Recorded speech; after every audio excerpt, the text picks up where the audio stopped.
अस्सलाम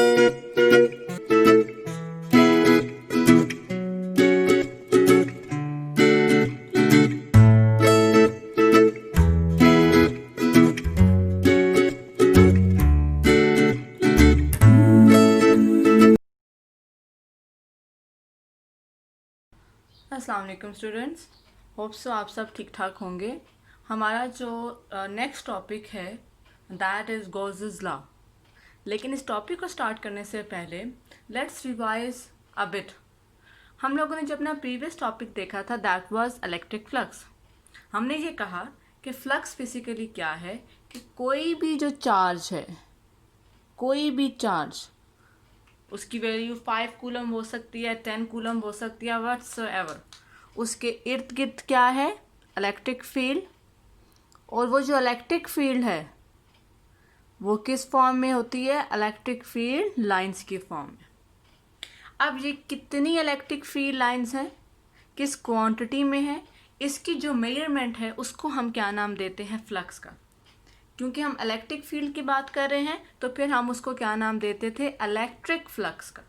तो electric flux was what, the number of electric field lines.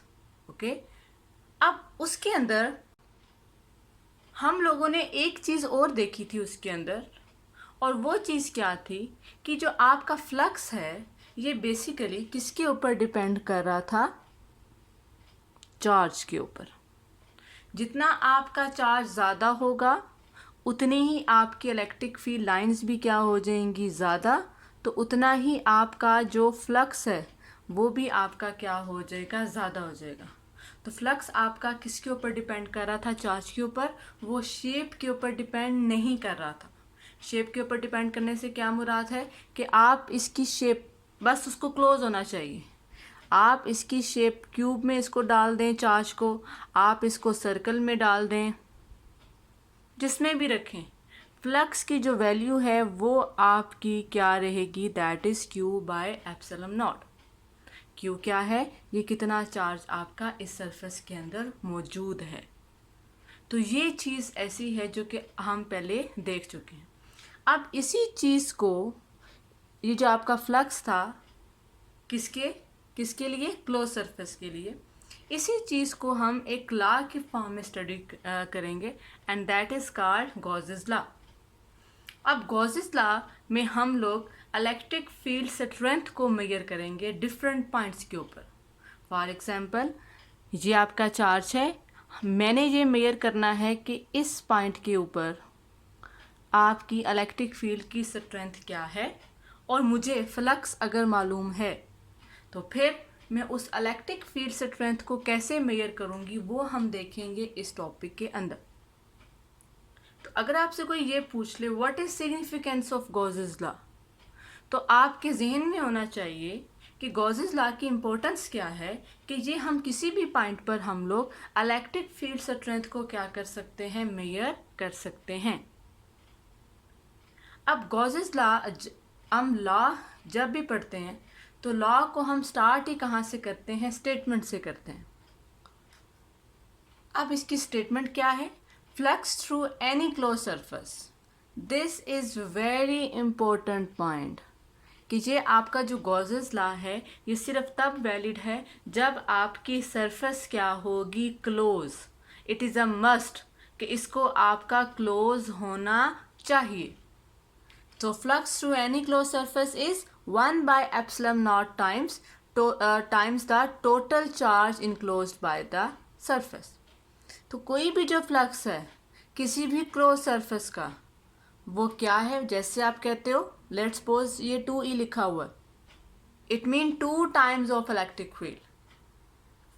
अगर आपका 3e लिखा हुआ है इसका मतलब है 3 टाइम्स। अगर 1/5e लिखा हुआ है इसका मतलब होता है 1/5 टाइम्स। इसी तरह यहाँ पे 1/ε0 है, कुछ नहीं है, तो बेसिकली यहाँ पर क्या है, 1/ε0, यानी 1/ε0 times the total charge enclosed by the surface. अब हम इस गॉसेस लॉ को अप्लाई करते हैं basically to find the electric field strength. So we use the Gauss's law to find electric field strength. अब गॉसेस लॉ को apply करने के कुछ स्टेप्स हैं. In short, electric field strength को फाइंड आउट करने के कुछ स्टेप्स हैं, और वो स्टेप्स अगर आपके जहन में हैं तो जब आप गॉसेस लॉ की 3 एप्लीकेशंस पढ़ेंगे तो फिर आपको बहुत आसानी हो जाएगी. लेकिन अगर आपके जहन में वो स्टेप्स नहीं होंगे तो आपका वो जो इम्पोर्टेंट लॉन्ग क्वेश्चंस हैं उनको कवर अप करना बहुत ज़्यादा मुश्किल हो जाएगा. तो वो 4 स्टेप्स क्या हैं उसको हम देख लेते हैं. स्टेप्स किसके steps? To apply Gauss's law, या आप इसको कह सकते हैं to find electric field strength. What is our first step? Our first step is we will draw an imaginary closed surface. अब इसे कुछ रूल्स हैं गॉसेस लॉ को अप्लाई करने के. वो क्या है कि हम सबसे पहले एक इमेजिनरी क्लोज सरफेस बनाएंगे. अब ये जो इमेजिनरी क्लोज सरफेस हम कैसे बनाएंगे, क्यों बनाएंगे, उसको कैसा होना चाहिए, that is a long debate. हम उसकी तरफ नहीं जाएंगे बिकॉज वो आपका BS का कोर्स में शामिल हो जाएगा, तो हम उसकी तरफ नहीं जाएंगे. We will draw an imaginary closed surface that passes through the point at which electric field strength is to be measured. अब जिस पॉइंट पे आपने इलेक्ट्रिक फील्ड स्ट्रेंथ को मेजर करना है, हम उस पॉइंट से गुजारते हुए एक इमेजिनरी क्लोज सरफेस बनाएंगे. हमारे कोर्स में 3 एप्लीकेशंस हैं. अगर तो आप स्फेयर है तो आपकी इमेजिनरी सरफेस भी कैसी होगी, स्फेरिकल शेप की होगी. अगर आपका चार्ज शीट पर है तो फिर आपकी इमेजिनरी सरफेस आपकी सिलेंड्रिकल होगी. और अगर आपका जो चार्ज है वो ऑपोजिट चार्ज प्लेट्स हैं, यानी 2 पैरेलल प्लेट्स हैं, उनके ऊपर ऑपोजिट चार्ज है, तो फिर आपकी जो इमेजिनरी क्लोज सरफेस है ये रेक्टेंगुलर बॉक्स की शेप की होगी. ये 3 वर्ड्स आपको याद होने चाहिए अगले 3 टॉपिक्स को पढ़ने के लिए. अगर आपका चार्ज स्फेयर में है तो आपकी इमेजिनरी सरफेस भी स्फेरिकल होगी. अगर आपका चार्ज शीट पर है तो आपकी इमेजिनरी जो सरफेस है वो कैसी होगी, सिलेंड्रिकल होगी. बेसिकली हम इसके अंदर कुछ सिमेट्रीज को इन्वॉल्व करते हैं, but that is beyond your course. Okay.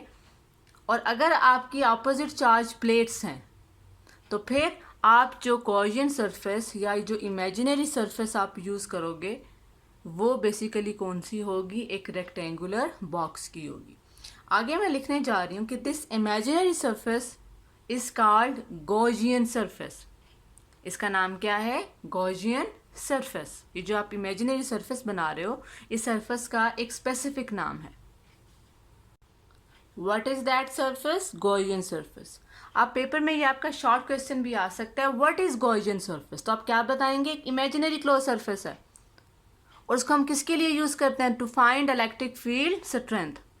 और इस पॉइंट पर से पास करती है जिस पॉइंट पर हमने क्या निकालनी होती है, इलेक्ट्रिक फील्ड स्ट्रेंथ. तो that is your first step. अगले तीनों एप्लीकेशंस में, तीनों टॉपिक्स में हमारा फर्स्ट स्टेप क्या होगा कि हमने क्या बनानी है, गॉसियन सरफेस, यानी एक imaginary surface. So what are remaining steps.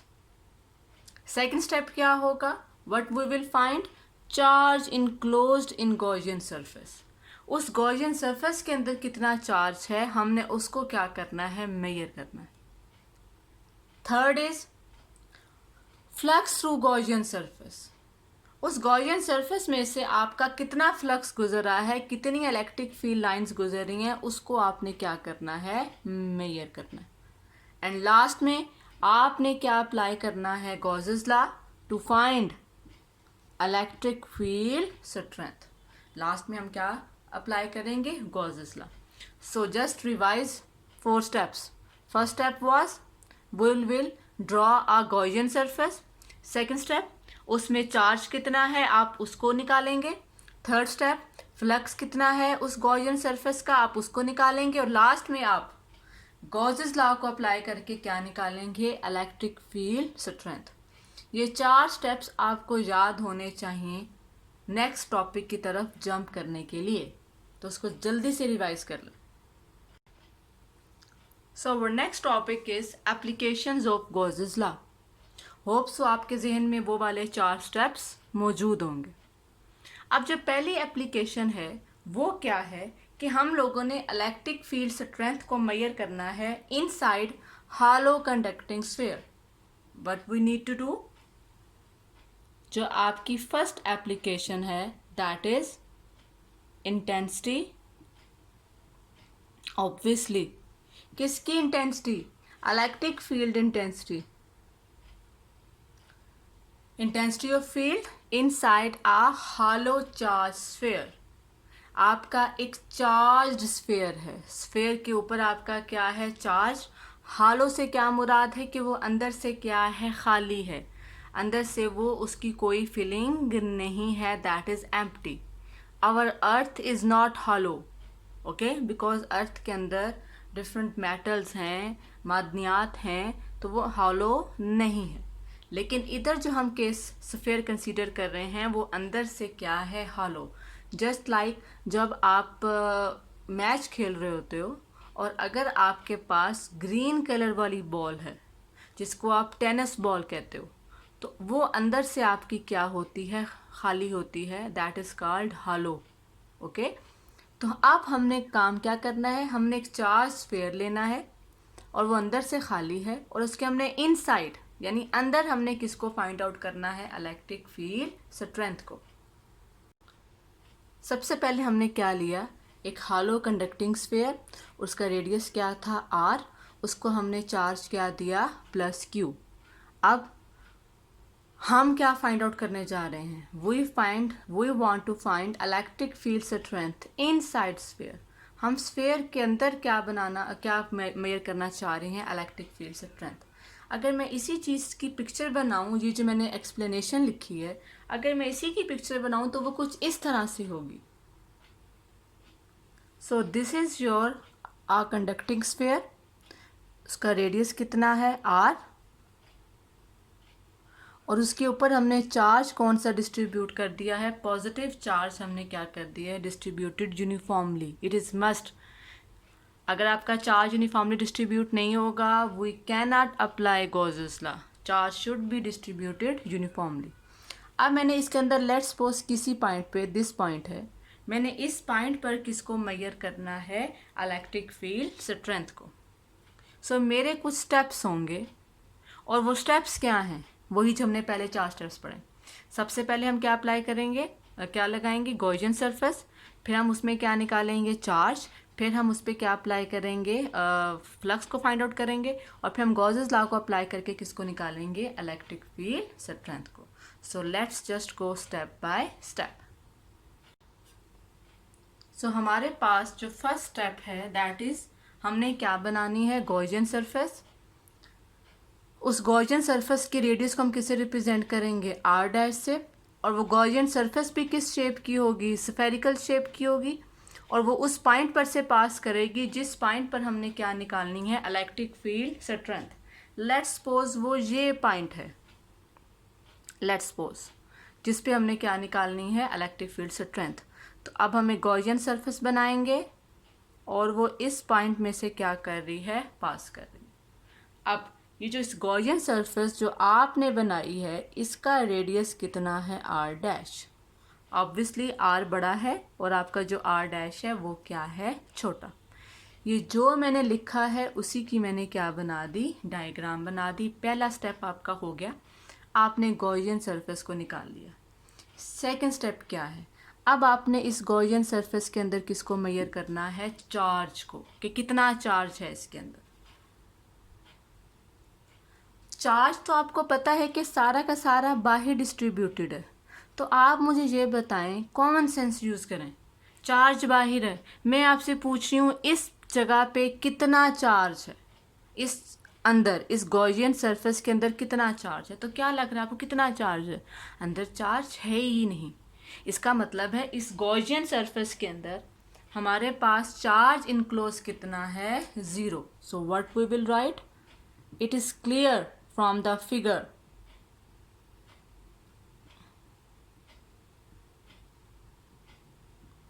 that charge enclosed is 0। किस में charge enclosed? Obviously Gaussian surface में। सो आपका charge enclosed in Gaussian surface आपका क्या आ गया है? 0। तो फर्स्ट 2 स्टेप्स हो गए। आपने गॉसियन सरफेस बना ली स्फेरिकल शेप में, आपने इसके अंदर चार्ज इनक्लोज निकाल लिया, उसका आंसर क्या आ गया? 0। अब हम इसमें से क्या निकालेंगे? फ्लक्स। अब आप पढ़ चुके हैं क्लोज सरफेस में जो फ्लक्स की इक्वेशन है वो क्या है? ई डॉट ए। क्या है? ई डॉट ए। अब ये आपकी जो शेप है वो सेम स्फेरिकल है, तो इसको पार्टीशंस में डिवाइड करने का फ़ायदा नहीं है। हम इस पूरे का जो फ्लक्स की इक्वेशन है वो भी कितनी होगी? ई डॉट ए। सो आपका थर्ड स्टेप है flux, electric flux through Gaussian surface. अब आप इलेक्ट्रिक फ्लक्स को कैसे मेजर कर सकते हैं? सिंपली आपके पास इक्वेशन क्या है? ई डॉट ए। अब आपका लास्ट स्टेप आ गया कि आपने किसको अप्लाई करना है? गॉसेस लॉ को। और मेजर किसको करना है? इलेक्ट्रिक फील्ड स्ट्रेंथ को। तो हम देखते हैं कि हम कैसे उसको मेजर करते हैं। तो हम कैसे मेजर कर रहे थे इलेक्ट्रिक फील्ड स्ट्रेंथ को? By applying Gauss's law. तो simply what we will write, we can determine electric field strength by applying Gauss law.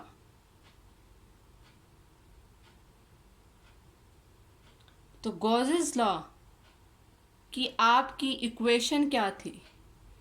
Phi is equal to Q by epsilon naught. What is Q? Q is charge enclosed. Okay, और ये आप पिछले topic में, पिछले heading में, second heading में निकाल चुके हैं कि आपका चार्ज इनक्लोज्ड कितना था? 0।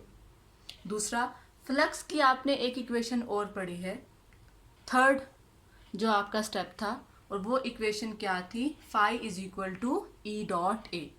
तो हम क्यू की वैल्यू को पुट करेंगे 0, क्योंकि चार्ज इनक्लोज सरफेस में कितना है? 0, और फ्लक्स कितना है? ई डॉट ए। अब आपके पास कुछ स्टेप्स किस तरह से बने? फ्लक्स की जगह पे what I put? E dot A. Charge enclosed आपका कितना है? 0। तो आपके पास इक्वेशन क्या बन गई? E dot A is equal to 0 by epsilon naught. जब भी आपका 0 डिवाइड आप जब भी करो किसी भी चीज़ को 0 से, यानी 0 बाय एप्सिलॉन नॉट है, तो आपका आंसर हमेशा क्या आता है? 0 ही आता है। हाँ, अगर 0 आपका नीचे है तो फिर आपका आंसर क्या आएगा? इन्फिनिटी। लेकिन अभी आपका आंसर फिर क्या हो गया? E dot A is equal to 0। अब इन दोनों का डॉट प्रोडक्ट क्या आ रहा है? 0। अब डॉट प्रोडक्ट 0 आ रहा है तो एंगल तो आपका 90 नहीं है। क्यों एंगल 90 नहीं है? इसी तरह की एग्जाम्पल आपने पिछले टॉपिक में भी की है। ई और ए हमेशा क्या थे? एक दूसरे के पैरेलल थे। पैरेलल से क्या मुराद है? उनके बीच में एंगल क्या था? 0 था।